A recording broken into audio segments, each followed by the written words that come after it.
Hello friends, welcome to honey GS academy. April 9th, 10th and 11th so 3 days current affairs మనం discuss చేస్తున్నాము. Very famous articles వార్తల్లో ఉన్నాయి. Polity and economy, space లోపల, defence లోపల important updates వచ్చినాయి. So ఇవన్నీ exam దృష్ట్యా very famous. So first చూస్తే మనం ఈరోజు ఈ ఇండియన్ సొసైటీ అని చెప్పేసి మనకు ఏపీపీఎస్సీ గ్రూప్ 2లో ప్రిలిమ్స్లో ఉంటుంది 30 మార్క్స్కి. టీజీపీఎస్సీ గ్రూప్ 2లో పేపర్ 2లో 50 మార్క్స్కి ఉంటుంది. సో దాన్ని ఫోకస్ చేస్తూ మనము ఆర్సీ రెడ్డి, షైన్ ఇండియా, ఈ కేపీఐఏఎస్ అని చెప్పేసి ఉంటాయి కదా హైదరాబాద్ ఇన్స్టిట్యూషన్స్, అందులో ఫేమస్ ఫ్యాకల్టీ మనకి శంకరెడ్డి సార్ గారు సో మన హనీ జిఎస్ అకాడమీ లోపల బోధిస్తున్నారు. సో ఈ అవకాశాన్ని ఉపయోగించుకునే ప్రయత్నం చేయండి. కంప్లీట్గా మీకు సో సిలబస్లో ఉన్న ప్రతి అంశం కవర్ చేయబడుతుంది. దాంతోపాటు సో మనకి క్లాసెస్ ఉంటుంది. సో నోట్స్ అనేది నేను క్లారిటీ ఇస్తాను దీని మీద. సో సార్ నోట్స్ అయితే ఇవ్వడం లేదు. సో నేను నోట్స్ ఎప్పుడు ఇస్తాను అని చెప్పేసి క్లారిటీ ఇస్తాను మరొక క్లాస్ లోపల.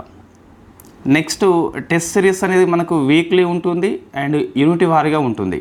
సో ఇది నేనే కండక్ట్ చేస్తాను. కంప్లీట్గా ప్రస్తుతం ఉన్న ఎగ్జామ్స్కి ఆ ట్రెండ్ని అనుసరిస్తూ మనము ఈ ఎగ్జామ్స్ కండక్ట్ చేస్తాం వీక్లీ బేస్. దాంతోపాటు ఒక పాఠం పూర్తి అయితే, ఆ టాపిక్ పూర్తి అయితే సో దాని మీద మనం మళ్ళీ ఎగ్జామ్ కండక్ట్ చేద్దాం.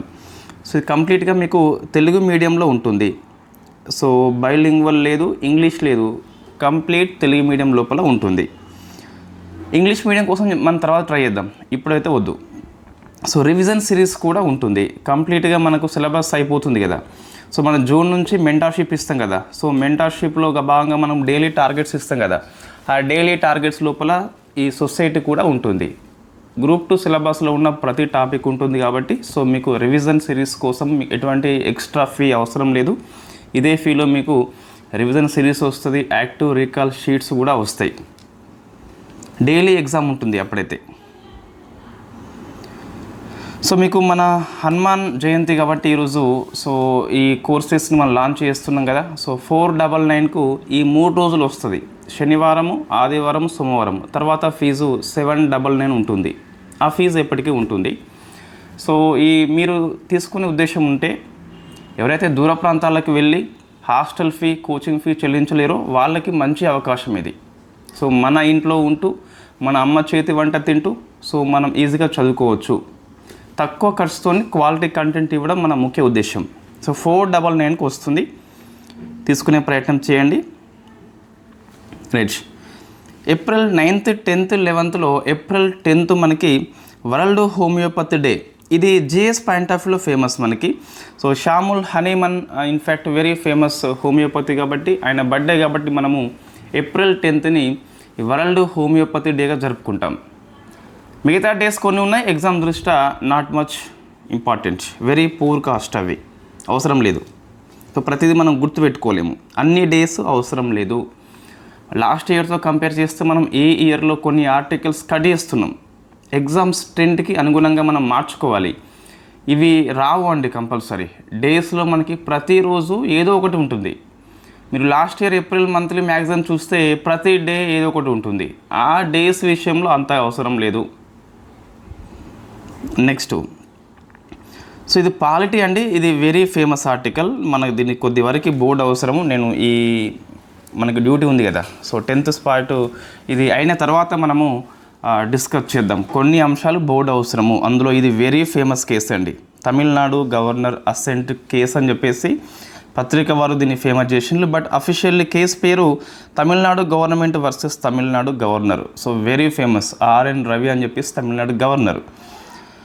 అయితే సో ఇక్కడ ఎటువంటి అంశాన్ని సుప్రీంకోర్టు పరిశీలన చేస్తుందంటే, ఒక రాష్ట్ర అసెంబ్లీ ఒక బిల్లుని ఆమోదించినప్పుడు ఆ బిల్లుని గవర్నరు ఏ చర్య తీసుకున్నా ఎంత కాలంలోగా తీసుకోవాలి. అయితే అసెంట్ ఆమోదించవచ్చు, విత్ హోల్డ్ అసెంట్ తిరస్కరణ చేయవచ్చు, రిటర్న్ టు అసెంబ్లీ లేదా గవర్నర్కి రిజర్వ్ చేయవచ్చు. ఇలా ఏం చేసినప్పటికీ ఎంత కాలంలో అని చెప్పేసి రాజ్యాంగం మౌనంగా ఉంది. ఇక్కడ రాజ్యాంగం మాట్లాడట్లేదు. రాజ్యాంగం ఏమంటుంది, యాజ్ సూన్ యాజ్ పాసిబుల్ అని చెప్పేసి చెప్తుంది. సో రాజ్యాంగం లోపల మనకి టైం బైండింగ్ లేదు, ఎంత కాలంలోగా నిర్ణయం తీసుకోవాలో లేదు. కాబట్టి సుప్రీంకోర్టు తీర్పు చెప్పిందండి 142 ఆర్టికల్ ఉపయోగించుకొని so what is the 142 article? Supreme court అనేది ఒక కేసు విషయంలో కంప్లీట్ జస్టిస్, సంపూర్ణ న్యాయం అని చెప్పేసి భావిస్తే సో సుప్రీంకోర్టు యొక్క విశేష అధికారాలు ఉపయోగించుకొని తీర్పు చెప్పొచ్చు, విచక్షణ అధికారము ఉపయోగించుకొని తీర్పు చెప్పొచ్చు. అదే 142 ఆర్టికల్. ఎవిడెన్స్ మనకి సరిపోతలేవు తీర్పు చెప్పేందుకు, అయినప్పటికీ తన యొక్క డిస్క్రిషనరీ పవర్ ఉపయోగించుకొని, ఎక్స్ట్రీమ్ పవర్స్ ఉపయోగించుకొని సో 142 ఆర్టికల్ ప్రకారము కంప్లీట్ జస్టిస్ చేయవచ్చు. What is the complete justice? There is no definition in constitution of India. Actually మనకి ఏ లా అయినా లా మస్ట్ బి డిఫైన్డ్, ఒక ఫార్ములా ఉంటుంది. అంటే చట్టం అనేది నిర్వచించబడాలి, అప్పుడే మనం దాన్ని మిస్యూజ్ చేయము. నిర్వచనం లేకుంటే మిస్యూజ్కి ఎక్కువ అవకాశం ఉంటుంది. సో అట్లనే మన సుప్రీంకోర్టు లోపల 142 ఆర్టికల్ విషయంలో ఎటువంటి డెఫినేషన్ లేదు. ఏ కేసులోనైనా ఆధారాలు సరిపోనప్పుడు కూడా కంప్లీట్ జస్టిస్ అవసరం అని చెప్పేసి భావి సుప్రీంకోర్టు విచక్షణ అధికారం ఉపయోగించుకొని తీర్పు చెప్తుంది. అదే 142 ఆర్టికల్. ఇప్పుడు తమిళనాడులో ఉన్న 10 పెండింగ్ బిల్స్ అన్నీ ఆమోదించినట్టుగా సుప్రీంకోర్టు తీర్పు చెప్పింది. సో అయితే సుప్రీంకోర్టు ఏమన్నదంటే, మేము కొన్ని కాల పరిమితులు పెడుతున్నాము, గవర్నరు ఒక బిల్లుని ఏం చేయొచ్చు అని చెప్పేసి, ఎంతకాలం లోపల చేయొచ్చు అని చెప్పేసి, అది గుర్తుపెట్టుకోవాలి.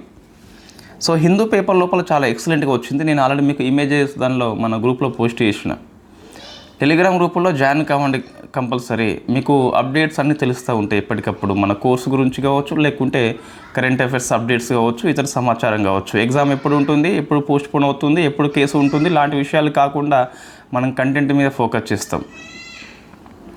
సో ఇదేంది సిచ్యువేషను, ఇదేమో మ్యాక్సిమం టైం పీరియడ్ అండి. విత్ హోల్డ్ లేదా రిజర్వ్ బిల్లు అంటే సో ఏంటి, ఈ రాష్ట్ర అసెంబ్లీ ఒక బిల్లుని ఆమోదించినప్పుడు క్యాబినెట్ సలహా మీద ఆ బిల్లుని రాష్ట్రపతికి రిజర్వ్ చేయడమా లేకుంటే విత్ హోల్డ్ చేయడమా, దీని విషయం లోపల 1 మంత్ టైం ఉంటుంది. సో 1 మంత్ టైం ఉంటుంది. Next, return bill for reconsideration అంటే పునఃపరిశీలనకు పంపాలని చెప్పేసి అనుకుంటే అతను 3 మంత్స్లోగా పంపాలి. ఫస్ట్ది తిరస్కరించిన లేదా రిజర్వ్ చేసిన బిల్లు 1 మంత్లోగా చేయాలి. ఒకసారి వెనక్కి పంపాలంటే 3 మంత్స్లోగా పంపాలి. So reserve bill for president, ఇది తన విచక్షణ అధికారం మేరకు, ఇదేమో on the advice of cabinet. ఇవి రెండు సేమ్ కాదండి. రిజర్వ్ చేయడము అనేది సో ఇన్ఫ్యాక్ట్ క్యాబినెట్ సలహా మేరకు రాష్ట్రపతి రిజర్వ్ చేయవచ్చు, ఇస్తారు కొన్నిసార్లు.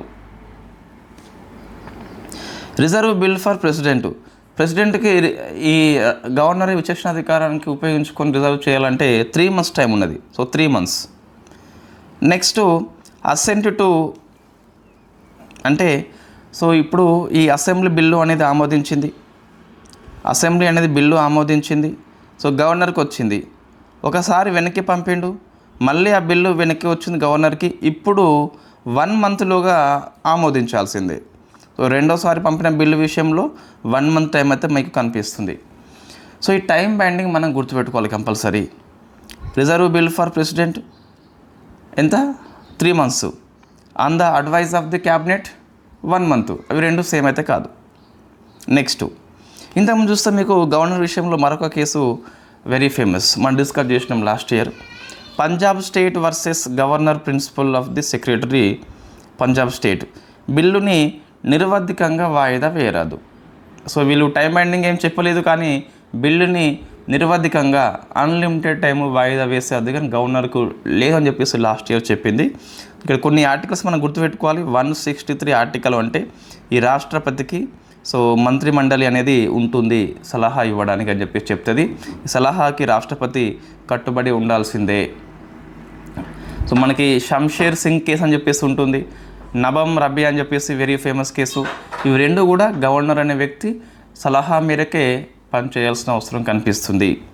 200 ఆర్టికల్ బిల్లుని ఆమోదించే విషయంలో గవర్నర్ యొక్క రైట్స్ గురించి చెప్తుంది. 142 ఆర్టికల్ కంప్లీట్ జస్టిస్ అవసరం అని చెప్పి సుప్రీంకోర్టు భావిస్తే విశేష అధికారాలు ఉపయోగించుకొని తీర్పు చెప్పొచ్చు. సో మనకి ఇది కంపల్సరీ బోర్డు అవసరం అండి, మరింత వివరణ మనం అక్కడ ఇద్దాం. నెక్స్ట్, ఇది ఎకనామీ ఆర్టికల్ అండి. వన్ స్టేట్ వన్ ఆర్ఆర్బి అని చెప్పేసి మనం డిస్కస్ చేసినాము ఏప్రిల్ 7th. మళ్ళీ ఏప్రిల్ 9th ఒకటే పాయింట్ మనం యాడ్ చేస్తున్నాం. అదే సో ఈ ఆర్ఆర్బి యొక్క విలీనం అని చెప్పేసి వార్తల్లో ఉంది కదా, దీన్ని 2005లోనే వాస్తవంగా వ్యాస్ కమిటీ అని చెప్పేసి సిఫార్సు చేస్తుంది. ఈ కమిటీ గుర్తుపెట్టుకోవాలి, వ్యాస్ కమిటీ, డాక్టర్ వ్యాస్ కమిటీగా ఫేమస్. సో ఈ వన్ స్టేట్ వన్ ఆర్ఆర్బి అనేది 1 మే నుంచి అమల్లోకి వస్తుంది. జనరల్లీ మనము 1 ఏప్రిల్ అని చెప్పేసి ఆన్సర్ పెట్టేస్తాం. Why? Because new economic year కాబట్టి. సో బట్ ఇక్కడ 1 మే నుంచి అని చెప్పేసి గుర్తుపెట్టుకోవాలి, 1 మే నుంచి అమల్లోకి వస్తుంది. సో ఇది చాలామంది డౌట్స్ అడిగినండి, ఇది కరెక్టా అని చెప్పేసి ఒకసారి మీరు గూగుల్ సెర్చ్ చేయండి. సో మనకి ఆర్ఆర్బి ఏర్పడింది 1976 ఆర్ఆర్బి యాక్ట్ ప్రకారం ఏర్పడింది, నరసింహ కమిటీ సిఫార్సు మేరకు అని చెప్పేసి. దీని ప్రకారం చూస్తే ఒక ఆర్ఆర్బి విషయంలో యూనియన్ గవర్నమెంట్కి 50% వాటా ఉంటుంది, స్టేట్ గవర్నమెంట్కి 15 ఉంటుంది, స్పాన్సర్ బ్యాంక్కి 35 ఉంటుంది, మొత్తం 100. 2015లో అమెండ్మెంట్ చేసినాం. ఈ మూడింటిది కలిపి గరిష్టంగా 51 కంటే తక్కువ ఉండొద్దు. అంటే ప్రభుత్వ వాటా మనకి 3 కలిపి 51 కంపల్సరీ ఉండాలి, ఇంకా ఎక్కువ ఉన్నా మంచిదే. సో ప్రైవేట్ వాళ్ళకి ఇంతకుముందు అవకాశం లేదు, ఇప్పుడు 2015లో అవకాశం కల్పించారు. సో 49 వరకు ఉండొచ్చు. ఇప్పుడు నేను చెప్పేది ఇది గరిష్టంగా ఇంతవరకు ఉండొచ్చు 51. ఇన్ఫ్యాక్ట్ ఇది మినిమం అండి, ఇదేమో మినిమం ఇది. సో 51 కంపల్సరీ ఉండాల్సిందే. 70 ఉన్నా ఓకే, మూడింటిది కలిపి 80 ఉన్నా ఓకే, 100 ఉన్నా ఓకే. ప్రైవేట్ వారికి అవకాశం ఇస్తే గిట్ట సో 49% గరిష్టం ప్రైవేట్ వాళ్ళకి, అంతకంటే ఎక్కువైతే ఇవ్వరాదని చెప్పేసి గుర్తుపెట్టుకోండి. ఇది అమల్లో ఉందా అంటే డిఫరెంట్ ఆర్ఆర్బికి డిఫరెంట్ ఉంది. ఒక స్టేట్ లోపల ప్రైవేట్ రంగం వాటా 40 ఉండొచ్చు, ఇంకో స్టేట్ లోపల ఎంత కూడా ఉండకపోవచ్చు. సో ప్రజెంట్ చూస్తే మీకు ఇది గుర్తుపెట్టుకోవాలి, 51-49 వచ్చేసి. సో 49 మనకి మనం ప్రైవేట్ వాళ్ళకి ఇవ్వచ్చు, ఇస్తే ఇవ్వచ్చు, లేకుంటే లేదు, బట్ ఇవ్వచ్చు అని చెప్పేసి మీకు రూల్స్ అవన్నీ వేసుకున్నాం మనము. ఆర్ఆర్బి విషయంలో ప్రైవేట్ రంగానికి వాటా ఉంటుందా? సో ప్రశ్న వస్తుంది మీకు, స్టేట్మెంట్ రూపంలో వస్తుంది. ఆర్ఆర్బి ఏర్పాటు విషయంలో ప్రైవేట్ రంగానికి వాటా ఉండదని చెప్పేసి ఒక స్టేట్మెంట్ ఉంటుంది. మీరు దాన్ని తప్పుగా ఆన్సర్ పెట్టే అవకాశం ఎక్కువ ఉంటుంది. ప్రైవేట్ రంగానికి కూడా అవకాశం ఇచ్చి 2015 లోపల. సో నెక్స్ట్ మరొక ఆర్టికల్ ఎకనామీ అండి. సో జస్ట్ పే అని చెప్పేసి వార్తల్లో ఉంది. ఏంటి జస్ట్ పే అంటే ఇది 2025 లోపల ఫస్ట్ యూనికాన్గా ఇండియన్ ఎక్స్ప్రెస్ పేర్కొంది. నేను చెక్ చేయలేదు, మేబీ లేకపోవచ్చు ఈ ఇయర్లో యూనికాన్స్. సో జస్ట్ పే మనకి ఇన్ఫ్యాక్ట్ ఇది ఒక ఫిన్టెక్ సంస్థ. సో మనీ ట్రాన్సాక్షన్ చేస్తుంది, బెంగళూరు కేంద్రంగా పనిచేస్తుంది. So what is the unicorn అంటే $1 బిలియన్ యొక్క ఇన్వెస్ట్మెంట్ చేస్తే ఆ వాల్యూ కలిగిన స్టార్టప్ని మనము యూనికాన్గా పిలుస్తాం. సో హైదరాబాద్లో ఫస్ట్ యూనికాన్ ఏంటి, ఇది మీరు ఆన్సర్ చేసే ప్రయత్నం చేయండి తెలంగాణ విషయంలో. నెక్స్ట్ సో ఏపీ వాళ్ళు చేయండి, first unicorn of the AP ఏంటని చెప్పేసి. అట్లనే first unicorn of the India కూడా కామెంట్ చేయండి. India 1, Telangana 1, AP 1. First unicorn of India, first unicorn of Telangana, first unicorn of AP. It is a part of the syllabus our industries chapter. Next అండి, నివేశక్ దీదీ చొరవ. ఇది 2023లోనే ఉండే, మళ్ళీ ఇప్పుడు లాంచ్ చేస్తున్నారు 2.0 అని చెప్పేసి. ఇది ఏంటంటే సో మహిళా నాయకత్వం లోపల ఈ ఫైనాన్షియల్ లిటరసీ అవేర్నెస్ కల్పిస్తారు. సో మీకు ఆర్థిక విషయం లోపల అవేర్నెస్ కల్పిస్తారు, మహిళలే కల్పిస్తారు. సో సామాజిక భాగస్వామ్యంతో ఈ స్కీమ్ రన్ అవుతుంది. సో మరొకసారి దీన్ని లాంచ్ చేయడం జరిగింది 25 ఇయర్లో. నివేశక్ దీదీ అని చెప్పేసి పిలుస్తాం అన్నట్టు. దీన్ని ఏ సంస్థలు ఇంప్లిమెంట్ చేస్తున్నాయంటే India post payment bank, so IPPB అని చెప్పేసి పిలుస్తాం కదా. సో ఇది మీరు ఆన్సర్ చేయండి, పోస్ట్ పేమెంట్ బ్యాంకులను ఏ కమిటీ సిఫార్సు చేసింది? ఒకసారి మీరు అబ్జర్వ్ చేయండి, ఎకనామీ విషయంలో మనకి సో చాలా బ్యాంకులు, చాలా సంస్థలు, చాలా రీఫార్మ్స్ని కొన్ని కమిటీలు సిఫార్సు చేస్తాయి. ఎకనామిక్ కోర్సులో భాగంగా మనము కోర్సు మొత్తం మనకి మే 15 కట్ ఆఫ్ పెట్టుకున్నాం మనం. సో తర్వాత ఒక 15 రోజులు గ్యాప్ ఉంటుంది. జూన్ నుంచి మనం రివిజన్ సిరీస్ కండక్ట్ చేస్తాం. అందులో మీకు యాక్టివ్ రికాల్ షీట్స్ ఇవ్వడం జరుగుతుంది. సో ఆర్థిక శాస్త్రంలో ఉన్న కమిటీలు అని చెప్పేసి ఒక షీట్ ఇస్తాం మనం, అందులో ప్రతిదీ ఉంటుంది. సో కమిటీ ఎటువంటి అంశాన్ని అధ్యయనం చేసింది, ఒక 59 కమిటీలు మీకు వస్తున్నాయి మొత్తం మీద ఈ ఎకనామిక్ సిలబస్ లోపల, ఒక దగ్గర ఉంటాయి అన్నీ. అందులో పేమెంట్ బ్యాంక్ అని చెప్పేసి మీరు ఆన్సర్ చేయండి. ఇంకొకటి investor education and protection fund authority అని చెప్పేసి మరొక సంస్థ, ఇవి రెండు కలిపి ఈ స్కీమ్ని ఇంప్లిమెంట్ చేస్తున్నాయి. సో వెరీ ఫేమస్ అండి, అది గుర్తుపెట్టుకోవాలి. నివేశక్ దీదీ యొక్క ఉద్దేశం ఏంటి అంటే మహిళలకి ఆర్థిక విషయాలు అవేర్నెస్ కల్పిస్తారు. నెక్స్ట్ ఆర్బీఐ మానిటరీ పాలసీ అండి. ఇది ఎవ్రీ 2 monthsకి మీకు తెలుసు ఆల్రెడీ. సో ద్వైమాసిక సమీక్ష చేస్తుంది మానిటరీ పాలసీ కమిటీ. మనం ప్రతిసారి డిస్కస్ చేస్తున్నాం. ఇప్పుడు ఓన్లీ డాటా చెప్తాను, బేసిక్స్ అవుద్ది ఇక్కడ. Repo rate, reverse repo rate ఏంటి, మీకు ఒక 40 minutes వీడియో ఇదే ఛానల్లో మీకు కనిపిస్తే ఎకనామీ ప్లేలిస్ట్ లోపల చూడవచ్చు. లేకుంటే ఎకనామీ అప్డేట్స్ అని చెప్పేసి 2024 ఒక 5 hours వీడియో ఉంటుంది మనకి. స్టార్టింగ్లో ఆర్బీఐ చెప్పాను కాబట్టి ఒకసారి చూసుకోండి. ఎవ్రీ 2 monthsకి మీకు కరెంట్ అఫైర్స్లో వస్తుందండి. సో రెపో రేట్ని 25 basis points తగ్గించింది. అంటే ఇంతకుముందు 6.25 అని చెప్పేసి ఉండే కదా, ఇప్పుడు 6కి వచ్చేసింది. సో ఇది వెరీ ఫేమస్. సో రెపో రేటుకి అనుగుణంగా మిగతా కొన్ని మారుతాయి. ప్లస్ 0.25 అని చెప్పేసి బ్యాంకు రేటు అండ్ ఎంఎస్ఎఫ్, ఇవి రెండు కూడా 6.25కి మారుతాయి. మరొకటి -0.25 అయితే that is called standing deposit facility, SDF అని చెప్పేసి పిలుస్తాం. ఈ ప్రశ్న మొన్న వచ్చింది ఏపీపీఎస్సీ వాళ్ళకి, మనం డిస్కస్ చేసినాం ఎస్డిఎఫ్ అంటే. సో ఆర్థిక వ్యవస్థలో ఉన్న అదనపు నగదును పీల్చుకోవడమే ముఖ్య ఉద్దేశంగా, ఎటువంటి పూచికత్తు అవసరము లేదు. రివర్స్ రెపో రేటు, ఎస్డిఎఫ్ రెండింటి ఉద్దేశం ఒకటే. బట్ ఎస్డిఎఫ్ దగ్గర మనకి ఎటువంటి పూచికత్తు అవసరం లేదు. దెర్ ఇస్ నో కొలటరల్ అని చెప్పేసి పిలుస్తాం. సో ఇప్పుడు తగ్గించింది కాబట్టి ఆర్బీఐ తన స్టాండ్స్ని మార్చుకున్నది. ఇంతకుముందు మీకు న్యూట్రల్ పాలసీ అని చెప్పేసి ఉండే, తటస్థ వైఖరి అని చెప్పేసి, అంటే పెంచవచ్చు, తగ్గించవచ్చు, అట్లనే ఉంచవచ్చు, తటస్థ వైఖరి అంటే. సో ఇప్పుడు ప్రజెంట్ మనకి ఏప్రిల్ మాసం లోపల ఆర్బీఐ స్టాండ్స్ అని చెప్పేసి, ఆర్బీఐ యొక్క వైఖరి ఏంటని చెప్పేసి చూస్తే అకామడేటివ్ పాలసీ. సో అకామడేటివ్ పాలసీ అంటే మీకు సానుకూల వైఖరి అని చెప్పేసి వస్తుంది. అంటే వృద్ధి రేటు పట్ల మనము సానుకూల వైఖరి ఉంటాము, వడ్డీ రేట్లు కోత కోస్తాము. సో మీకు నెక్స్ట్ మీటింగ్ ఎప్పుడు మళ్ళీ జూన్లో ఉంటుంది. ఏప్రిల్ అయిపోయింది కదా, మళ్ళీ జూన్లో ఉంటుంది. అప్పుడు ఏం చేస్తారంటే ఈ అకామడేటివ్ స్టాండ్స్ ప్రకారము వృద్ధి రేటు, ఈ రెపో రేటు ఇంతే ఉంచవచ్చు. సో మీకు అకామడేటివ్ అంటే సో ఇంతే 6 ఉంచవచ్చు లేదా తగ్గించవచ్చు, కానీ పెంచరు అండి, గుర్తుపెట్టుకోవాలి, పెంచరు. ఈ ఆర్బీఐ స్టాండ్స్ అనేది నెక్స్ట్ పాలసీ కమిటీకి వర్తిస్తుంది అన్నట్టు. ఇప్పుడు ఏమన్నది, ఏప్రిల్లో మేము అకామడేటివ్ పాలసీని ఫాలో అవుతున్నాం. దీని అర్థం ఏంటి అంటే జూన్లో జరిగే మీటింగ్ లోపల మేము రెపో రేట్ని అయితే 6 ఉంచవచ్చు లేదా తగ్గించవచ్చు, అంతేకాని మేము పెంచమని చెప్పేసి చెప్పింది. లాస్ట్ మనకి ఫిబ్రవరిలో జరిగింది కదా మీటింగ్, అప్పుడేమన్నది న్యూట్రల్ పాలసీ అని చెప్పేసి అన్నది.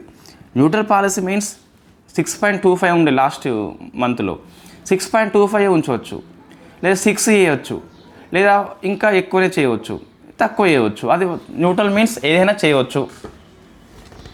ఇంకోటి మీకు హాకిష్ అని చెప్పేసి ఉంటుంది. సో హాకిష్ పాలసీ అంటే ఇది రెపో రేట్ని పెంచుతుంది లేదా స్థిరంగా ఉంచుతుంది, కానీ తగ్గించదు. అది గుర్తుపెట్టుకోవాలి. మీకు నేను ఆల్రెడీ అప్డేట్స్ లోపల చెప్పి ఉన్నా క్లియర్గా. ఒక 40 minutes వీడియో ఏముంటుంది ఒకసారి చూడండి, మీకు ఇంట్రెస్ట్ ఉంటే, లేదా ఎకనామిక్ కోర్సులో మనం కవర్ చేస్తాం. నెక్స్ట్ అండి, ఇప్పుడు 6.0 అని చెప్పేస్తుంది రెపో రేటు, అది బాగా గుర్తుపెట్టుకోవాలి. మిగతా అనేది నిర్ణయం చేయదు రెపో రేటుకి అనుగుణంగా. సో బ్యాంక్ రేటు ఎంఎస్ఎఫ్ అనేది +0.25 ఉంటుంది, ఎస్డిఎఫ్ అనేది -0.25 ఉంటుంది. రివర్స్ రెపో రేటు అవసరం లేదు, మీకు 3.35 అని చెప్పేస్తున్నది, it is fixed. Next GDP యొక్క వృద్ధి రేటు చూస్తే 25 ఫైనాన్షియల్ ఇయర్లో 6.5, 26 ఇయర్ లోపల చూస్తే 6.5. ఇంతకుముందు 6.7 ఉండే. సో ఇన్ఫ్యాక్ట్ మనకి ఒక 2 points తగ్గించింది. ఇన్ఫ్లేషన్ ద్రవ్యోల్బణం చూస్తే 4%, ఇంతకుముందు 4.2 ఉండే, తగ్గించింది. సో మీకు అకామడేటివ్ అంటే ఏంది, రెపో రేట్ని తగ్గించవచ్చు, స్థిరంగా ఉంచవచ్చు.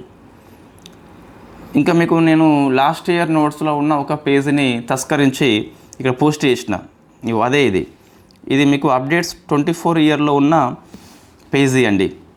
మానిటరీ పాలసీ కమిటీ అంటే ఏంటి, ఎలా ఏర్పాటు చేయబడింది, దాని లక్ష్యం ఏంటని చెప్పేసి ఇదంతా మీకు కనిపిస్తే ఒకసారి చూసుకోండి. చూడండి ఇక్కడ ఉంది, అకామడేటివ్ పాలసీ అంటే ఇంక్రీజ్ చేయదు, డిక్రీజ్ చేయవచ్చు రెపో రేట్ని చెప్పేది, వృద్ధి రేట్ని కాదు. సో అన్చేంజ్డ్ అంటే మార్పు చేయకపోవచ్చు, yes it's correct. Neutral policy 3 కరెక్టే. ఇంక్రీజ్ చేయవచ్చు, డిక్రీజ్ చేయవచ్చు, మార్పు చేయకపోవచ్చు. టైటన్ లేదా హాకిష్ పాలసీ ఇంక్రీజ్ మాత్రమే చేస్తుంది, డిక్రీజ్ చేయదు, లేకుంటే మార్పు లేకుండా ఉండొచ్చు. నేను యాడ్ చేసిన చూడండి ఇక్కడ ఏప్రిల్ 25లో దాని యొక్క వైఖరి మార్చుకున్నది. సో ఇన్ఫ్యాక్ట్ అకామిడేటివ్ పాలసీకి వచ్చింది న్యూట్రల్ పాలసీ నుంచి. ఓకే అండి, 24 ఇయర్లో ఉన్న పేజీ అది. ఇప్పుడు ఆర్బీఐ కేహతా హై అని చెప్పేసి ఒక వాట్సాప్ ఛానల్ స్టార్ట్ చేసింది. ఆర్బీఐ యొక్క నిర్ణయాలు ఎప్పటికప్పుడు మనం తెలుసుకోవచ్చు. సో కేహతా హై అని చెప్పేసి పిలుస్తాం, వాట్సాప్ ఛానల్ అది. నెక్స్ట్ అండి, command area development and water management అని చెప్పేసి. సో మీకు తెలుసు ఆల్రెడీ CADWM అని చెప్పేసి. సో కమాండ్ ఏరియా డెవలప్మెంట్ అని చెప్పేసి వెరీ ఫేమస్ స్కీమ్. 1970s లోపల మనం దీన్ని ప్రారంభిస్తాం. దాన్ని ఆధునీకరణ చేస్తూ కొత్తగా తీసుకొచ్చారు.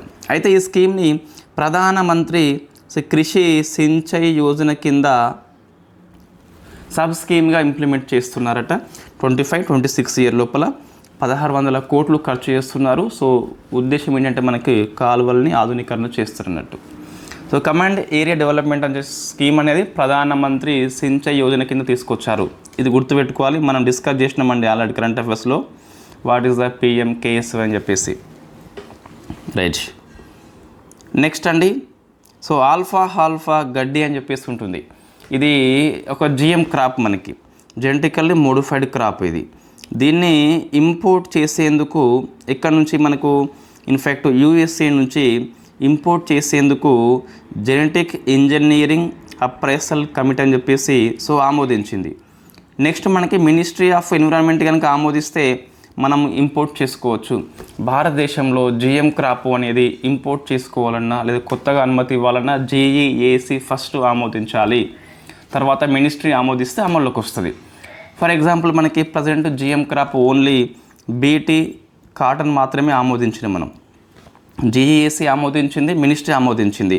అదే మనకు very famous GM mustard. So GM ఆవాల్ని GEAC ఆమోదించింది, మినిస్ట్రీ ఆమోదించింది, సుప్రీంకోర్టు ఇంకా వాణిజ్య అనుమతి అయితే ఇవ్వలేదు.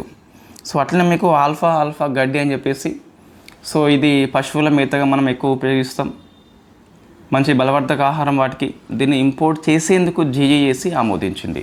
So genetic engineering appraisal committee అంటే భారతదేశం లోపల జన్యుపరమైన పంటలకి అనుమతించే ప్రక్రియ ఇది చేస్తుంది అన్నట్టు. నెక్స్ట్ ఆసియా డెవలప్మెంట్ బ్యాంక్ అని చెప్పేసి ఇండియా యొక్క వృద్ధి రేటును అంచనా వేసింది 6.7 అండి. నేను కేవలం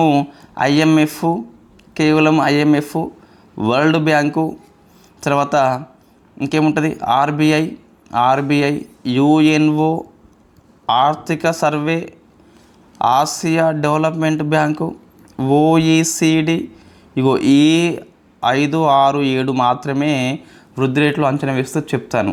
క్రిసిల్ కానీ I know very well. So CRISIL కానీ పేపర్లో వస్తుంది, స్కిప్ చేస్తా కంపల్సరీ. 23rd ఇయర్లో మనం చెప్పినాము, బట్ ఇప్పుడు అట్లా అవసరం లేదండి. ఆ క్వశ్చన్స్ వస్తలేవు, ఏ ఒక్క ఎగ్జామ్లో వస్తలేవు. లేదా నోమురా అని చెప్పేసి ఉంటుంది, నోమురా అని చెప్పేసి S&P రేటింగ్ అని చెప్పేసి ఉంటుంది. ఇవన్నీ అంచనా వేస్తాయి, బట్ ఇవి అంతా అవసరం లేదు. ఇంకొన్నిసార్లు SBI కూడా అంచనా వేస్తే అది మనకి అవసరమే.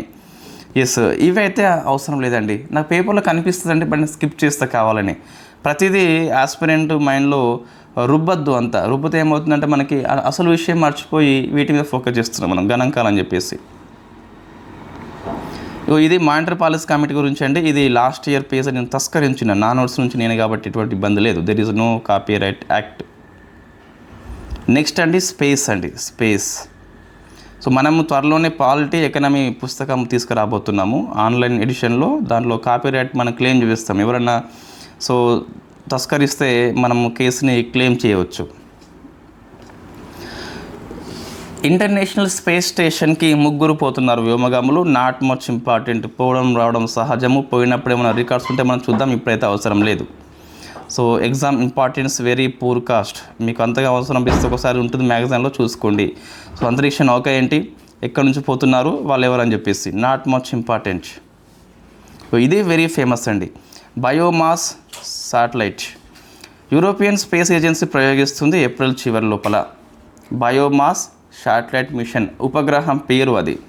సో ఎందుకోసం అంటే ప్రపంచంలో ఉన్న ఉష్ణమండల అడవులని 3D మ్యాపింగ్ చేస్తుంది. ఇటీవల మనం ఈ వర్డ్ వెరీ ఫేమస్గా చూస్తున్నాం మనం. ఇది మీరు ఆన్సర్ చేయండి. సూర్యుని కరోనాని 3D మ్యాపింగ్ చేస్తున్న ఫస్ట్ సోలార్ మిషన్ పేరు ఒకసారి మీరు ఆన్సర్ చేసే ప్రయత్నం చేయండి. స్పేస్లో వెరీ ఇంపార్టెంట్ అప్డేట్ అది. సో రాకెట్ పేరు వేగాసి ఫ్రెంచ్ గ్యాండ్ నుంచి పంపిస్తున్నాం. Why because European space agency కాబట్టి. సన్ సింక్రోనస్ ఆర్బిట్లో మనం పెడుతున్నాము. వాట్ ఈస్ ద SSO ఇక్కడ అడగొద్దు. వై బికాస్ మీకు స్పేస్ అప్డేట్ 2024 అనేది పెద్ద వీడియో అందుబాటులో ఉంటుంది. ప్రతి బేసిక్ మీకు అక్కడ చెప్పడం జరిగింది. వెరీ ఫస్ట్ టైం మనము ఈ S బ్యాండ్ L బ్యాండ్ కాకుండా P బ్యాండ్ ఉపయోగిస్తున్నాం. సో కాబట్టి ఒకసారి చూసుకోండి. మనం ఏప్రిల్ లాస్ట్ వీక్లో ప్రయోగం అనంతరం డిస్కస్ చేద్దాం దాని యొక్క ఇంపార్టెన్స్ ఏంటని చెప్పేసి. అఫీషియల్ వెబ్సైట్లో ఇస్తారన్నట్టు. ఇటువంటి ఫేమస్ ఆర్టికల్స్ మనము న్యూస్ పేపర్ తీసుకోము ఎప్పుడైనా సరే. ఫస్ట్ ఇన్ న్యూస్ ఉన్నటువంటి సబ్జెక్టు అప్డేట్స్ మనము సో పేపర్ న్యూస్ తీసుకోము, అఫీషియల్ వెబ్సైట్ తీసుకుంటాము. సో ఆర్టిమిస్ ఒప్పందం లోపల మరో కంట్రీ వచ్చిందండి. సో 54 కంట్రీ అండి. మనం 24 అప్డేట్స్ లోపల 44, 45 దగ్గర ఆగిపోయినాం. మధ్యలో పెద్ద మన పేపర్ వాళ్ళు ఏమి వేయలే మరి. సో ఈ 54 అని చెప్పేసి డైరెక్ట్ మనకి ఇది వార్తల్లో వచ్చింది. ఆర్టిమిస్ అకార్డ్ ఏంటంటే సో ఈ అంతరిక్షాన్ని శాంతియుత ఉపయోగాల కోసమే వాడుకోవడం అని చెప్పేసి 2020 లోపల అమెరికా ప్రభుత్వము, నాసా, ఒక 7 గ్లోబల్ స్పేస్ ఏజెన్సీ కలిపి దీన్ని సో ఒప్పందం చేసుకోవడం జరిగింది. It is non binding agreement. ఒప్పందం కట్టుబడి ఉండనవసరం లేదు. సో ఇండియా 27th మెంబర్గా జాయిన్ కావడం జరిగింది. 54 కంట్రీ, బంగ్లాదేశ్ సగం చేస్తే ఇండియా వస్తుంది. సో అట్లా మనం దీన్ని గుర్తుపెట్టుకోవచ్చు. నెక్స్ట్ అండి మరొకటి వెరీ ఫేమస్ స్పేస్ ఆర్టికల్ వార్తల్లో వచ్చింది. సన్ బర్డ్ అని చెప్పేసి పిలుస్తాం. It is first nuclear fusion based rocket. కేంద్రక సంలీనం ఆధారంగా దీన్ని రూపొందించారు. సో దీన్ని పల్సర్ ఫ్యూజన్ అని చెప్పేసి UK సంస్థ, దాంతోపాటు ప్రిన్సెటన్ శాటిలైట్ సిస్టమ్ అని చెప్పేసి USA సంస్థ 2 కలిపి తయారు చేసినాయి. సో మార్స్ లాంటి, ప్లూటో లాంటి ఏవైతే దూరం ఉన్న గ్రహాలకి తక్కువ సమయంలోనే చేరుకునేలా ఈ రాకెట్ పనిచేస్తుంది. ఇంకా దీన్ని ఉపయోగించలేదు, జస్ట్ డెవలప్మెంట్ స్టేజ్లో ఉంది. అయినప్పటికీ గుర్తుపెట్టుకోవాలి. So sun bird it is first nuclear fusion ఆధారిత, అంటే దాని ఆధారంగా ఇది పనిచేస్తుంది అండి. సో నెక్స్ట్ చూస్తే ఇవి defence article. April 7th. April 9th చూస్తే మీకు సముద్ర ప్రదక్షిణ అని చెప్పేసి వార్తల్లో వచ్చింది. It is first all women try services. Generally ఇటువంటివి నేవీ వాళ్ళు చేస్తారు. ఇక్కడ ట్రై సర్వీసెస్ 3 దళాలు ఆర్మీ, ఎయిర్ ఫోర్స్, నేవీ వాళ్ళు ఒక సముద్ర యాత్రను చేపట్టిల్లండి. సముద్ర ప్రదక్షిణ అని చెప్పేసి పిలుస్తాం. It is first not navy వాళ్ళు చాలా చేసిండ్రు. సో నావికా సాగర్ పరిక్రమ అని చెప్పేసి అటువంటివి ఉన్నాయి మీకు. బట్ ఇదేంది ఆల్ ట్రై అంటే 3 దళాలు పాల్గొంటున్నాయి. సో ఇక్కడ నుంచి ముంబై నుంచి ఎంతవరకు అంటే సీషెల్స్ వరకు వెళ్తారు వీళ్ళు. సో దీనికి ఒకటి అవసరం ఉంటుంది మీకు, ఏది ఈ సెయిలింగ్ అంటే మనం ఈ పడవ యాత్ర అని చెప్పేసి పిలుస్తాం కదా. సో దానికోసం అని చెప్పేసి IASV సెయిలింగ్ వెజల్ త్రివేణి, ఇది నౌక పేరండి. సో ఇందులో వీళ్ళు ప్రయాణం చేస్తారు. ఎంతమంది? 12 members. So army, navy, air force. Names please skip అండి, సో చదవకండి. సో ఎందుకోసం అంటే 12 నేమ్స్ అనేది గుర్తుండవు. నాయకత్వం వహించింది ఎవరు అట్లా ఏమీ ఇవ్వలేదు. సో మొత్తం ఆల్ ఉమెనే, అందరూ మనకు ముఖ్యమే. పేర్లు అయితే అవసరం లేదు, 12 నెంబర్ గుర్తుపెట్టుకోండి. వెరీ పూర్ కాస్ట్ అండి. ఆ 12 నేమ్స్ మనం రాయొచ్చు, PIB న్యూస్లో ఉన్నాయి కదా. But not much important. 12 names నువ్వేం గుర్తుపెట్టుకుంటావు, అవసరం లేదు. ఇట్లా ప్రయోగాలు చేయొద్దు. రాజ్యసభకి రాష్ట్రపతి నామినేషన్ 12 మంది పేర్లు చెప్పని చెప్పేసి ఎట్లా ఎవరు అడగరు నీకు. రీసెంట్ ఎవరైనా చేస్తే ఇంపార్టెంట్ మనకి. అచ్చా ఇది ఒక ఆన్సర్ చేయండి, ఇది వెరీ ఫేమస్ క్వశ్చన్. సో రాజ్యసభకి రాష్ట్రపతి ఒక మహిళని నామినేట్ చేస్తాడు. సో ఈమె రాజ్యసభ యొక్క వైస్ చైర్మన్ ప్యానెల్లోకి వస్తుంది. ఇక్కడ నుంచి ఈ Rajya Sabha chairman, deputy chairman absent అయిన సమయం లోపల సభకి అధ్యక్షత వహించింది. సో వెరీ ఫస్ట్ టైం అండి ఒక నామినేటెడ్ సభ్యురాలు వచ్చేసి రాజ్యసభకే very first time presiding officer కాబట్టి ఒకసారి ఆమె పేరు మీరు ఆన్సర్ చేయండి. సో నెక్స్ట్ చూస్తే అంటే జనరల్లీ రాజ్యసభ సభ్యులు ఎవరైతే నియామకం అవుతారో వాళ్ళే ఉంటారు, బట్ ఇక్కడ వెరీ ఫస్ట్ టైం కాబట్టి సో నామినేటింగ్ మెంబరు రాజ్యసభకి ఎప్పుడు పీఓగా పనిచేయలేదు. ఒకసారి మీరు ఆన్సర్ చేసే ప్రయత్నం చేయండి. ఒక మహిళ, ఆమె very famous sports personality. Next 26 Rafale marine fighter jet కొనుగోలు ఒప్పందం జరిగింది. సో మన రఫేల్ లోపల ఇంతకుముందు ఎయిర్ ఫోర్స్ వాళ్ళు కొనుగోలు చేసిండ్రు 36, ఇప్పుడేమో నెవీ వాళ్ళు కొనుగోలు చేస్తున్నారు, నెవీ వాళ్ళు. సో కాబట్టి మీకు ఎం అని చెప్పేసి అక్కడ రఫేల్ ఎంగా పిలుస్తున్నాం. సో ఫ్రాన్స్ డెసల్ట్ ఏవియేషన్ సంస్థ అమ్ముతుంది. సో 63,000 కోట్లు అని చెప్పేసి 26 లోపల 22 ఏమో సింగిల్ సీటర్. ఇటువంటి ఎగ్జామ్లో వస్తాయండి, ఒక సీటా 2 సీట్లు అని చెప్పేసి, 4 ఏమో 2 సీట్లు. ఎందుకోసం ఇది ఐఎన్ఎస్ విక్రాంత్ నుంచి మనం అటాక్ చేస్తాం. ఇంతకుముందేమో అదేమో ఎయిర్ ఫోర్స్ కోసము విమానం నుంచి అటాక్ చేస్తాం, ఇదేమో నెవీ కోసము అంటే మన నౌక నుంచి అటాక్ చేస్తాం. ఐఎన్ఎస్ విక్రాంత్ గుర్తుపెట్టుకోవాలి. సో రఫేల్ 36 వేరు, రఫేల్ ఎం వేరు, 2 ఫ్రాన్స్ సంస్థ, 2 డస్సెల్ట్ ఏవియేషనే, 36 అక్కడేమో 26. నెక్స్ట్ ఆకాష్ అనే మిసైల్ని యూఏఈ కొనుగోలు చేస్తుంది. వెరీ వెరీ ఫేమస్, కొనుగోలు చేస్తున్న మనకు ఎగ్జామ్లో వస్తాయి. ఇంతకుముందు ఆర్మేనియా కొనుగోలు చేసింది మన నుంచి ఆకాష్కి పని. సో ఏంటి medium range, it is part of the integrated missile development programme అని చెప్పేసి ఉంటుంది కదా. సో అందులో ఇది కూడా ఒకటి. సర్ఫేస్ నుంచి ఎయిర్కి ప్రయోగిస్తాం, ఆకాశం వైపు చూస్తామంటే కింద నుంచి మీదికి చూస్తాం కాబట్టి. సూపర్ సోనిక్ స్పీడ్ 2 దశలు ఉంటాయి, ఒకటి సాలిడ్, ఒకటి Ram jet. So jet means మనకి కంప్రెసర్ అంటూ ఉండదు, సో 2 ఓపెన్స్ ఉంటాయి. ఫాస్ట్ పోయినప్పుడు సో ఆ గాలి లోపలికి వస్తుంది కాబట్టి మనకి ఆక్సిజన్ని తీసుకెళ్ళామని చెప్పేసి పిలుస్తాం. So ramjet means air breathing mission, గాలి పీల్చుకుంటుంది, గాలి మోసుకపోం మనం ఇక్కడ నుంచి. రాకెట్ ఇంజన్లో మనం మోసుకపోతాం, జెట్ ఇంజన్లో మోసుకపోం. మనం డిస్కస్ చేసినాం డిఫెన్స్ లోపల.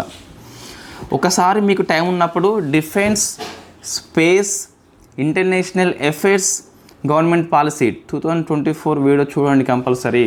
చాలా బాగా మీకు బేసిక్స్ అన్నీ కవర్ అవుతాయి. నెక్స్ట్ అండి సైన్స్ అండ్ టెక్నాలజీ అదర్స్ చూస్తే మీకు so world first 3D printing railway స్టేషన్ని సో జపాన్ సంస్థ వెస్ట్ జపాన్ రైల్వే వాళ్ళు రూపొందించారు. దాని పేరు హట్సుషిమా అని చెప్పేసి పిలుస్తాం. సో గుర్తుపెట్టుకోవాలి, it is first 3D printing railway station. So Hatsushima. So మనకి సమ్ 3D న్యూస్ అని చెప్పేసి కొన్ని ఉన్నాయి. ఇది నేను science and technology others 24 updates మన నోట్స్ ఉంది కదా తస్కరించిన అక్కడి నుంచి. ఏంటి అవి తస్కరించినాయి అంటే 3D ప్రింటింగ్ డమ్మీ బ్యాలెట్ యూనిట్ని very first time IIT Guwahati రూపొందించింది. 3D printing post office Bengaluru లోపల ఐఐటి మద్రాస్ అండ్ లార్డ్స్ అండ్ టూబ్రో సంస్థ రూపొందించింది. 3D ప్రింటింగ్ టెంపుల్ వరల్డ్ ఫస్ట్ది ఇది. సో బూరుగుపల్లి సిద్దిపేట లోపల ఉంటుంది, వెరీ ఫేమస్. అప్సూజ సంస్థ రూపొందించింది, దీనికి సింప్లీ ఫోర్జ్ అనే సంస్థ సహాయం చేస్తుంది. ఇది వెరీ వెరీ ఫేమస్ తెలంగాణ వాళ్ళకైతే. ఇది పాలిటీ లోపల ఎలక్షన్ పాఠం లోపల వస్తుంది మళ్ళీ మీకు. సబ్జెక్ట్స్ అప్డేట్స్ విషయంలో ఎటువంటి భయం వద్దు. నెక్స్ట్ అండి ఇది మనకు పిఐబి న్యూస్ లోపల మళ్ళీ వచ్చిందండి. ఇన్ఫ్యాక్ట్ తప్పుగా ఉన్నది, ఇది మనం చూద్దాం ఒకసారి. సో ఫస్ట్ చూద్దాం. 3rd largest wind and solar power generator. So 24 ఇయర్లో జర్మనీ అధిగమించి ఇండియా 3rd ప్లేస్కి వెళ్ళిపోయింది. దీంట్లో సోలార్ అండ్ విండ్ లోపల యాజ్ పర్ ఎంబర్స్ యొక్క గ్లోబల్ ఎలక్ట్రిసిటీ రివ్యూ అని చెప్పేసి ఆ రిపోర్ట్ ప్రకారము. సో 24 ఇయర్లో మనకు కొన్ని చూస్తే కనుక ఇప్పుడు సోలార్ అండ్ విండ్ బట్టి ఏంటండి మనకు సో థర్డ్ ప్లేస్. ఓకే, 24 ఇయర్లో ఓన్లీ సోలార్ బట్టి చూస్తే థర్డ్ ప్లేస్. సోలార్ పవర్ ఓవరాల్గా చూస్తే 4th ర్యాంక్ మనది. ఏం అర్థం కావాలి మీకు అంటే 24 ఇయర్లో జనరేషన్ విషయం లోపల 3rd ర్యాంక్ మనది. 24 వరకు చూస్తే ఫస్ట్ నుంచి ఇప్పటివరకు చూస్తే 4th ర్యాంక్ మనది. ఇది కన్ఫ్యూజ్ కావద్దు. సోలార్ ప్లస్ విండ్ కలిపితే థర్డ్ ర్యాంక్. 24 ఇయర్లో సోలార్ కలిపితే థర్డ్ ర్యాంక్. సోలార్ 24 వరకు చూస్తే 4th ర్యాంక్. ఈ 24th ఇదంతా మనకు ఈ 10th ఏప్రిల్ పిఐబి లోపల వచ్చిందండి. ఇది చూడండి ఒకసారి నేను ఇది కన్ఫర్మ్ చేస్తా, ఇప్పుడే కాదు. అయితే అంతకుముందు ఏప్రిల్ 3rd 4th కరెంట్ అఫైర్స్లో మనం డిస్కస్ చేసినాం. ఈ 24-25 ఇయర్లో రెన్యూవబుల్ ఎనర్జీ అనేది సో మొత్తం మీద ఇంతవరకు 220 అని చెప్పేసి గిగావాట్స్ ఉన్నది. ఈ ఇయర్లో 29 అని చెప్పేసి ఇప్పుడు ఇచ్చిండు, అంతకుముందేమో 25 అని చెప్పేసి ఇచ్చిండు. సో మీరు ఏది గుర్తుపెట్టుకోవాలి, నేను క్లారిటీ ఇస్తాను నెక్స్ట్ క్లాస్లో. ఇప్పుడైతే 29 చదువుకోండి. Why? Because official PIB site కాబట్టి. సో మన మినిస్ట్రీ సైట్ని తనిఖీ చేయలేదు, దాంట్లో చూస్తే మనకు ఈజీగా తెలుస్తుంది 24 ఇయర్లో వచ్చినటువంటి అప్డేట్స్ మొత్తం కూడా. ఇప్పుడు ఏం గుర్తుపెట్టుకోవాలి అంటే సో 24-25 ఇయర్లో రెన్యూవబుల్ ఎనర్జీ యొక్క కెపాసిటీ అనేది 29.52 గిగావాట్స్. మనం లాస్ట్ క్లాస్లో 25 చెప్పుకున్నాం, అంటే ఏప్రిల్ 3rd 4th కరెంట్ అఫైర్స్లో. అప్పుడు పిఐబి న్యూస్ ఇచ్చిండు, ఇప్పుడు కూడా వీళ్ళు ఇవ్వడం జరిగింది. మరి ఏది తీసుకోవాలి నేను చెప్తాను రేపటి క్లాస్లో. 29లో సోలార్ది మాత్రం 23 అండి. సో ఇది థర్డ్ ర్యాంక్ అని చెప్పేసి పిలుస్తాం దీన్ని మనం. ఓకే, ఇంతవరకు సోలార్ మొత్తం చూస్తే 105 గిగావాట్స్. ఇది 4th ర్యాంక్ మనకి. ఇట్లా ఇది మొత్తం కలిపి 4th ర్యాంకు, ఇదేమో 24 ఇయర్లో only third rank. Right. Next solar alliance మరొకసారి వార్తల్లో వచ్చింది. ఈ సోలార్ అలయన్స్ యొక్క కంట్రీ పార్ట్నర్షిప్ ఫ్రేమ్వర్క్ మీద సో మారిషస్ సంతకం చేసింది. It is first Africa country అని చెప్పేసి పిలుస్తాం. What is the country partnership framework అంటే జనరల్ ఏం లేదు, ఈ సంతకం చేస్తే సో ఈ మారిషస్కి సోలార్ విషయం లోపల హెల్ప్ చేస్తాం అన్నట్టు.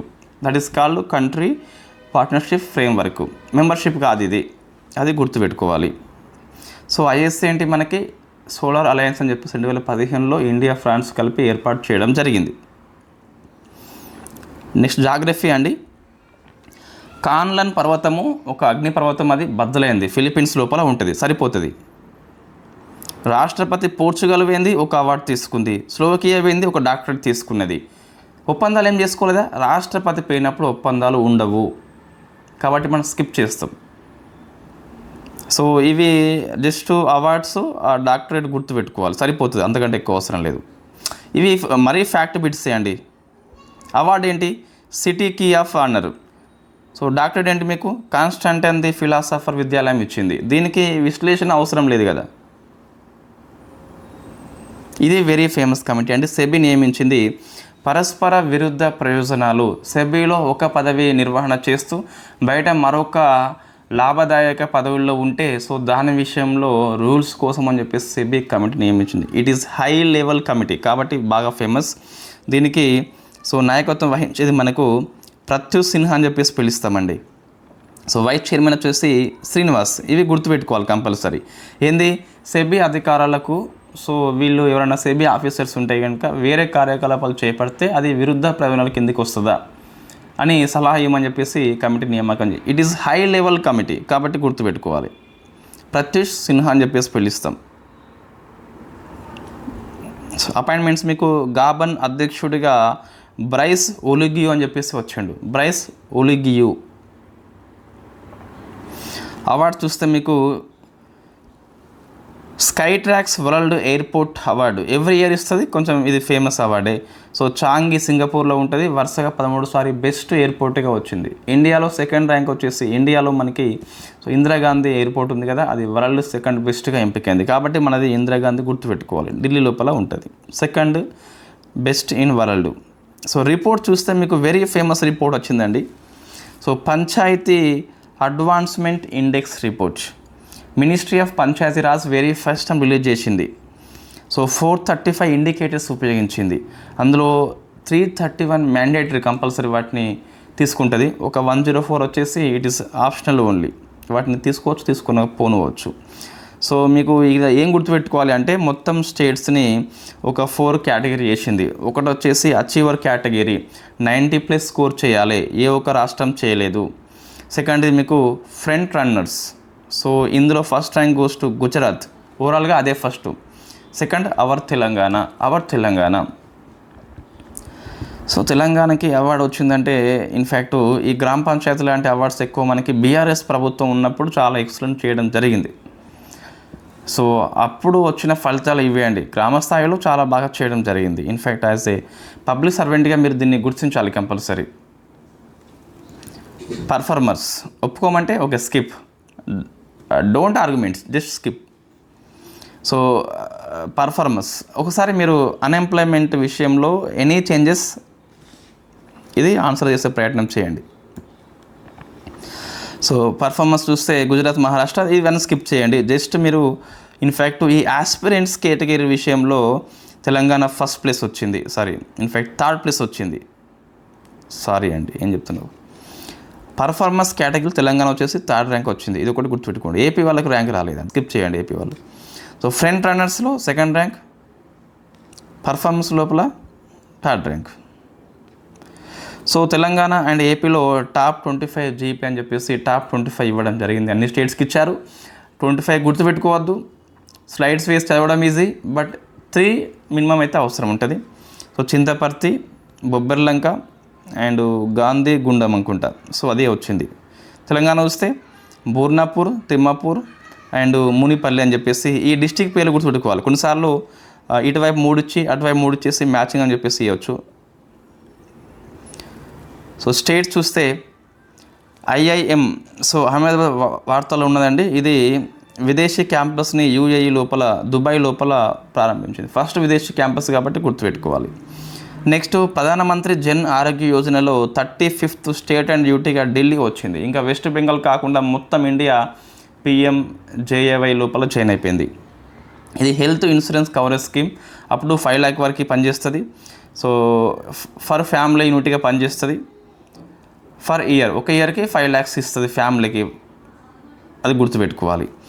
ఇటీవల మనకి అక్టోబర్ 24 ఇయర్లో మనం దీన్ని రాయాలి కానీ, సో ఇది అక్టోబర్లో స్టార్ట్ చేసినాం. అక్టోబర్ 24 ఇయర్లో చూస్తే Ayushman via Vandana card 70 years are above వాళ్ళకి సో ఇది తీసుకొచ్చారు. ఇక్కడ ఆదాయ స్థాయి, సామాజిక సంబంధం లేదు. 70 ఏళ్ళు వస్తే నీకు ఎంత కోట్లు ఉన్నప్పటికీ, ఓసీ అయినప్పటికీ ఎలిజిబిలిటీ ఉంటుంది. బట్ 70 ఏళ్ళ కంటే దిగు ఉన్న వాళ్ళకి మాత్రము సోషియో ఎకనామిక్ క్యాస్ట్ సెన్సస్ అని చెప్పేసి 2011లో చేసినాగా దాని ఆధారంగా మనం తీసుకుంటున్నాము లబ్ధిదారులని. నెక్స్ట్ జన్ ఆరోగ్య యోజనలో హెల్త్ ఇన్సూరెన్స్తో పాటు మరొక కార్యక్రమం ఉన్నదండి. సో అదే health and wellness centres, famous known as Ayushman ఆరోగ్య మందిర్. ఇప్పుడు ప్రధానమంత్రి జన్ ఆరోగ్య యోజన అంటే ఒకటేమో హెల్త్ ఇన్సూరెన్సు, సెకండ్ ఏమో హెల్త్ అండ్ వెల్నెస్ సెంటర్స్, రెండు కలిపి అండి. ఇవి రెండు మనకి వెస్ట్ బెంగాల్లో మాత్రం అమల్లో లేవు ప్రజెంట్, అది ఓన్లీ స్టేట్ అండి. నెక్స్ట్ ఆయుష్మాన్ భవ అంటే ఆరోగ్య పథకాలు అనేవి ప్రతి ఒక్కరికి చేరేలా వీళ్ళు అవేర్నెస్ కల్పిస్తారు. నెక్స్ట్ డిజిటల్ మిషన్ అంటే 14 digit నెంబర్ ఇస్తారు. మీ యొక్క ఆరోగ్య ప్రొఫైల్ మొత్తం అందులో ఉంటుంది. సో ఈ notes 24 year government policy notes నుంచి మనం తస్కరించడం జరిగింది. మన నోట్సే అది. తెలంగాణ చూస్తే యంగ్ ఇండియా పోలీస్ స్కూల్ని April 10th, ఇది April 11th పేపర్ అండి, April 10th స్టార్ట్ చేయడం జరిగింది. So Rangareddy district, in fact Mancherial లోపల సీఎం. సో పోలీసుల పిల్లలు ఉంటారు సగం మంది లోకల్ వాళ్ళకి కూడా ఇస్తారన్నట్టు. నెక్స్ట్ నియామకాలు చూస్తే లోకాయుక్త రాజశేఖర్ రెడ్డి, మానవ హక్కుల కమిషన్ చైర్మన్గా షమీం అఖ్తర్ వచ్చిండు. సభ్యుల పేర్లు ఒకసారి చూసుకోండి సరిపోతుంది. నాణ్యమైన విత్తనం రైతన్నకి నేస్తామని చెప్పేసి జూన్ మాసం లోపల మన సీఎం గారు స్టార్ట్ చేయబోతున్నారు.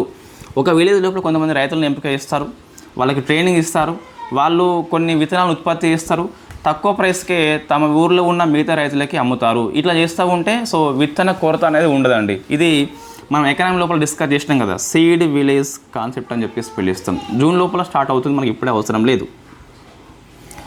తెలంగాణ చూస్తే సో గల్ఫ్ కార్మికుల యొక్క సంక్షేమం కోసం అని చెప్పేసి ఒక కమిటీ నియామకం చేస్తున్నాము. సో కమిటీ చైర్పర్సన్గా మనకి వినోద్ కుమార్ పనిచేస్తున్నాడు. వైస్ చైర్మన్గా భీమ్ రెడ్డి ఉన్నాడు. సలేశ్వరం జాతర famous known as Telangana Amarnath. So మన నాగర్ కర్నూలు లోపల వెరీ ఫేమస్ 3 రోజుల యాత్ర అని చెప్పేసి పిలుస్తాం. సలేశ్వరం జాతర వార్తల్లో ఉన్నది. నెక్స్ట్ ఏపీ వాళ్ళు చూస్తే సో జలహారతి కార్పొరేషన్ మనం డిస్కస్ చేసినాం April 1 కరెంట్ అఫైర్స్ లోపల. దానికి ఒక నిర్మాణం వచ్చింది. సో చైర్పర్సన్గా సీఎం ఉంటాడండి. వైస్ చైర్మన్గా జలవనరుల మంత్రి అని చెప్పేసి ఉంటాడు. సో ఇదంతా మనం డిస్కస్ చేసిన ఇక్కడ ఏం లేదు, జస్ట్ ఇవి రెండు ఒకటి యాడ్ చేసుకుని సరిపోతుంది, ఇవి రెండు యాడ్ చేస్తే సరిపోతుంది. ఇది అంతా మనం డిస్కస్ చేసిన పాయింట్స్ మళ్ళీ రాయడం జరిగింది.